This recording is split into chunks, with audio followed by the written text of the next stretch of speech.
In today's video, I'm going to teach you how to use Copilot in Quick View. To get started, open your Copilot app and make sure you're on the main screen. Once you're inside the app, take a moment to look toward the top right corner of the interface.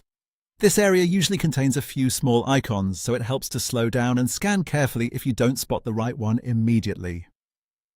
What you're looking for is the icon with an arrow. This is the Quick View button. Depending on your screen size or app version, the icon may appear slightly different in style, but the arrow is the key detail that helps identify it.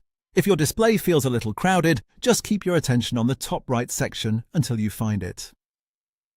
When you've located that arrow icon, go ahead and click it. That's the action that opens Quick View. And really, that's all there is to it. Once you select it, you'll be using Copilot in Quick View. A helpful tip here is to make sure you're actually inside the Copilot app before searching for the icon, since the layout and controls can vary from one app or window to another.